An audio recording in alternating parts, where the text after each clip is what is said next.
Saya mencintai demokrasi, tapi karena saya hanya rakyat kecil, saya tidak terlihat seperti seorang pejuang, apalagi seorang pahlawan. Saya pun tak pernah masuk koran, wajah saya pun tidak dikenal oleh banyak orang. Saya hanya berjuang di lingkungan RT Gang Gugus Depan. Di RT yang saya pimpin itu, seluruh warganya sangat mendukung demokrasi. Mereka mendukung tanpa syarat pelaksanaan demokrasi. Dengan semangat, mereka akan berkoar jika ada yang anti-demokrasi. Ya, itu baik. Dengan mudah, saya bisa mengerahkan mereka untuk maju demi mempertahankan demokrasi. Tapi, ada salahnya sedikit, yaitu tak ada seorang pun yang mengerti apa arti demokrasi. Mereka bilang begini, pokoknya demokrasi itu bagus, sesuatu yang layak diperjuangkan sampai titik darah penghabisan.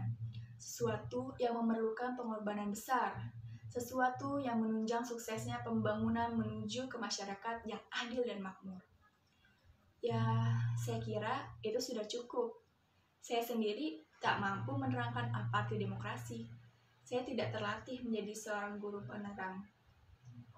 Saya khawatir kalau batasan-batasan yang saya berikan tentang demokrasi akan disalahgunakan. Apalagi kalau sampai terjadi perbedaan tafsir yang dapat menjadikannya kemudian bertolak belakang. Atau mungkin, ya karena saya sendiri tidak benar-benar mengerti apa arti demokrasi. Pada suatu kali, RT kami yang membentang sepanjang Gang Gugus Depan mendapat kunjungan dari petugas yang mengaku datang dari kelurahan. Katanya akan diadakan pelebaran jalan, sehingga tiap rumah akan diambil 2 meter. Tugas itu menghimbau agar kami, seperti juga warga lain, merelakan kehilangan itu demi kepentingan bersama. Kata mereka seperti ini, walaupun hanya 2 meter, tapi sumbangan saudara-saudara sangat penting artinya bagi pembangunan dan kepentingan kita bersama di masa yang akan datang. Demi nama kemanusiaan, kami berharap saudara-saudara semua mengerti. Loh, lantas kami bingung, kami tercengang, hanya 2 meter.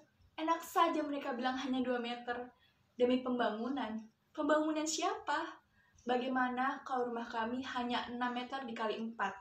Kalau diambil 2 meter, maka rumah kami hanya 2 meter kali 6. Bagaimana bisa hidup dalam gang yang rata-rata berisikan 5 orang anak? Itu tidak mungkin, tidak bisa.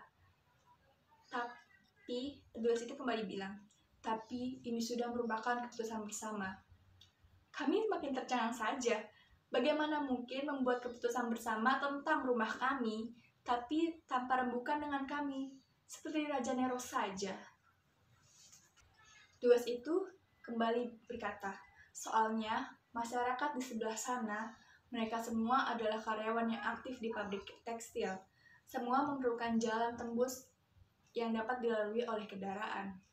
Dengan difungsikannya Gang Gugus Depan ini menjadi jalan yang tembus kendaraan bermotor, mobilitas warga yang hendak masuk ke pekerjaan atau pulang akan lebih cepat.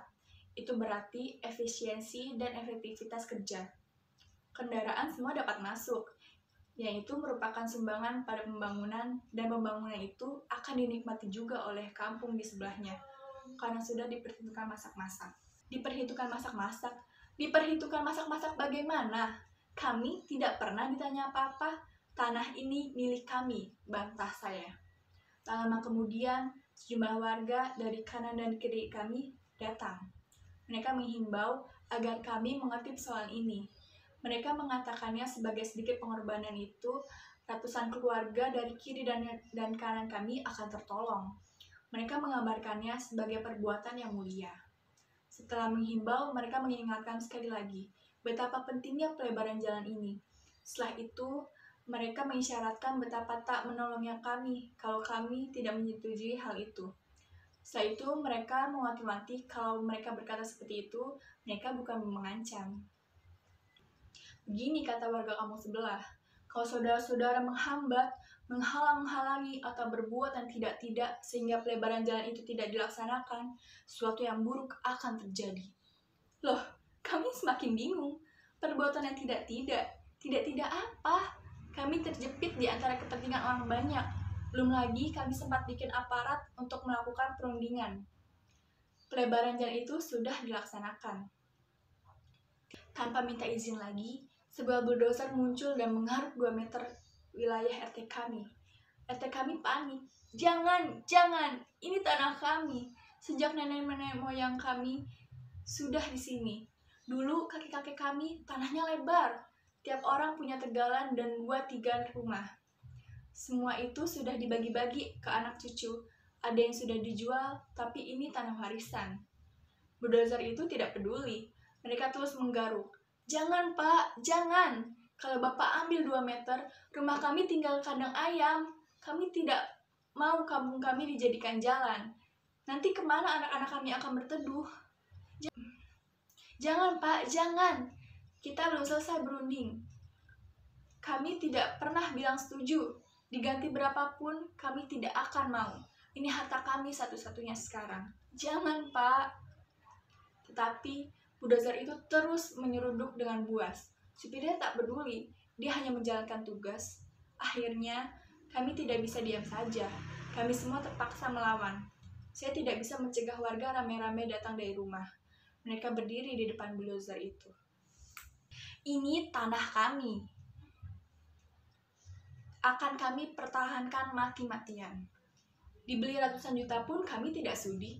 Sebab kami tidak mau pindah dari tempat nenek moyang kami. Anak-anak dan perempuan kami pasang di depan. Sesudah itu orang-orang tua, lalu saya dan bapak-bapaknya. Barulah bulldozer itu berhenti. Supir yang menjalankan bulldozer itu pun ngeper melihat kami. Dia turun dari kendaraan dan berunding dengan teman-temannya. Kami menunggu apa yang akan terjadi. Lama juga mereka berunding. Beberapa anak main mendekati bulldozer itu dan memegang-megangnya. Kami menunggu dengan deg-degan. Waktu itu, sebuah mobil Colt datang. Sekitar 10 orang laki-laki meloncat turun dengan memakai seragam.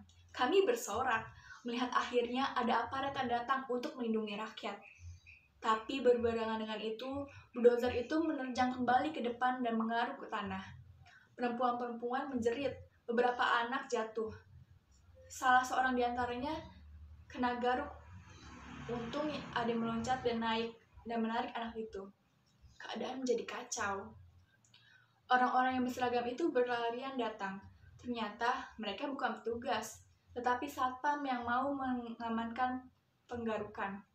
Mereka membawa petungan dan sudah siap untuk memukul. Kami seperti kucing yang kepepet. Tanpa diberi komando lagi, kami melawan. Salah satu warga kami, Asep, yang hampir kena garuk bulldozer itu, akhirnya meloncat ke atas bulldozer untuk menarik supirnya. Tapi, tiba-tiba saja, supir tersebut mengeluarkan parang yang disembunyikannya di bawah tempat duduk dan langsung membacok pundak Asep. Asep pun tumbang, berlumuran darah. Perempuan-perempuan dan anak-anak menjerit, lalu kabur menyelamatkan diri. Kami, para laki-laki, hampir saja mau menyerang. Tapi kemudian sebuah truk datang. Puluhan orang yang kelihatan ganas-ganas melompat turun dan menerjang kami sambil membawa senjata tajam. Saya kenal salah satu di antaranya, yaitu bajingan di proyek Senen. Kami terpaksa mundur. Saya melarikan Asep ke rumah sakit. Untung saja tidak lewat. Barangkali pembacoknya memang tidak berniat membunuh, hanya memberi peringatan. Ya, saya pun bingung. Akhirnya, setelah putar otak, saya pun memberanikan diri untuk mengunjungi pabrik tekstil. Tapi susah sekali. Orangnya selalu tidak ada di tempat. Baru setelah saya mengaku petugas dari kelurahan, akhirnya saya diterima.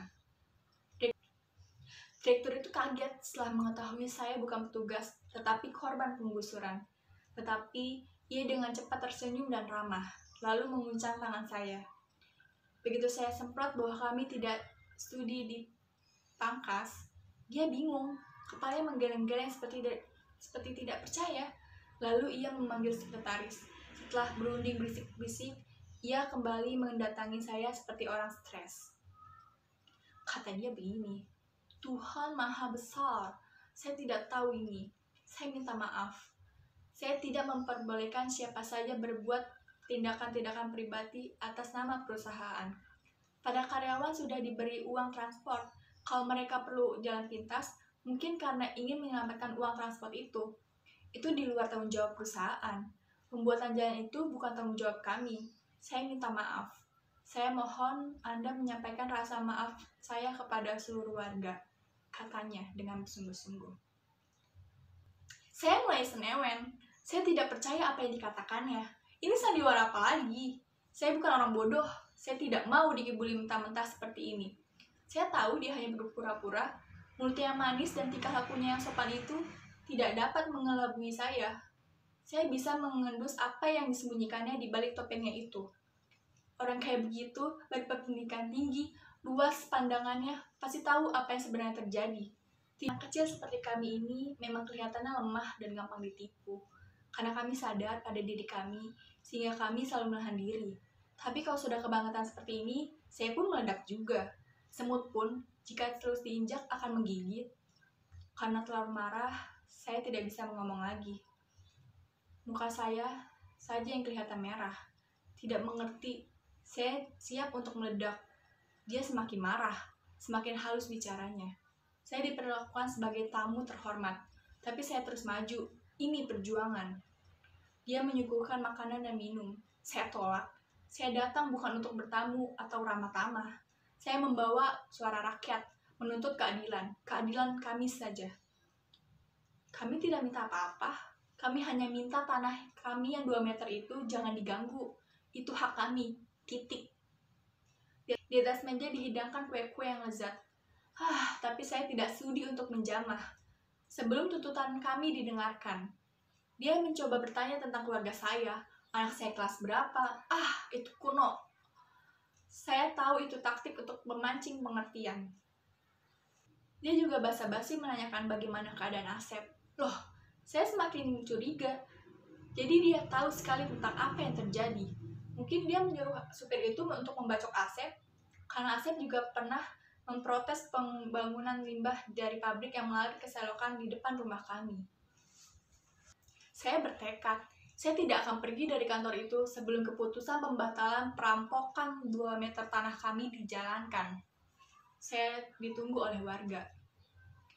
Saya hanya mau pergi kalau ada keputusan yang menguntungkan rakyat kecil.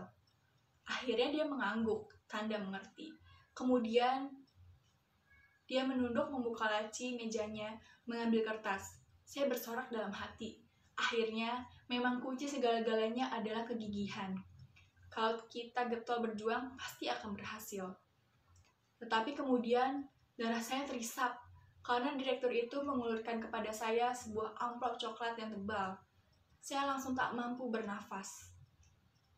Tebal, coklat, apalagi di tas amplop itu tertera 250 juta. 250 juta. Ya Tuhan, banyaknya. Saya belum pernah memegang uang sebanyak itu. 250 juta. Tangan saya gemetar, saya tidak percaya. Tapi saya juga gembira. Kemudian saya memegangnya. 250 juta. 250 juta. 250 kali hidup lagi pun saya tidak akan sanggup mengumpulkan uang sebanyak itu. Ya Tuhan, alangkah miskinnya saya. Mengapa tiba-tiba saya dihujani rezeki sebanyak ini?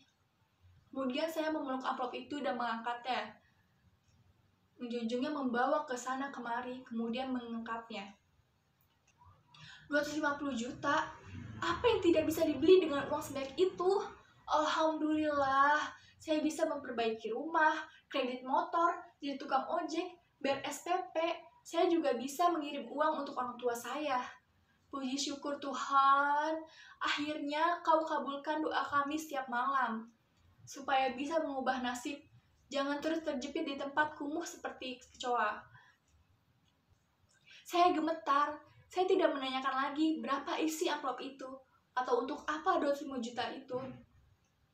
Saya tidak perlu menanyakannya lagi, saya hanya menerimanya, lalu menyambut uluran tangannya. Lantas terbit-bit pulang, takut kalau amplop itu diambil lagi. Saya ambil jalan belakang, sehingga tak ada warga pun yang tahu saya barusan datang dari rumah direktur. Saya kumpulkan keluarga saya dan menjelaskan kepada mereka bahwa sejak hari itu, hidup kami akan kembali. Doa kami sudah dikabulkan. Keesokan harinya, ketika para warga gang Gugus Depan kembali mendatangi saya untuk mendengarkan hasil rebukan saya dengan Pak Direktur, saya memberi wejangan. Saudara-saudara, warga semuanya yang saya cintai, memang berat kehilangan 2 meter dari milik kita yang sedikit. Berat sekali, bahkan terlalu berat. Tapi ini jauh lebih baik daripada kita kehilangan nyawa. Lagi pula, semua itu untuk kepentingan bersama. Kita semua melakukan demokrasi dan sudah bertekad untuk mengorbankan apa saja demi tegaknya demokrasi. Di dalam demokrasi, suara terbanyak yang harus menang. Maka sebagai pembela demokrasi, kita tidak boleh dongkol kalau kalah. Itu konsekuensinya, mencintai demokrasi. Demi demokrasi, kita harus merelakan 2 meter itu untuk melebarkan jalan, menunjang pembangunan ini. Demi masa depan kita yang lebih baik. Warga saya tak menjawab. Seperti yang saya katakan, mereka semua pembela demokrasi. Kalau atas nama demokrasi, mereka merelakan apa saja. Satu persatu kemudian mereka pulang.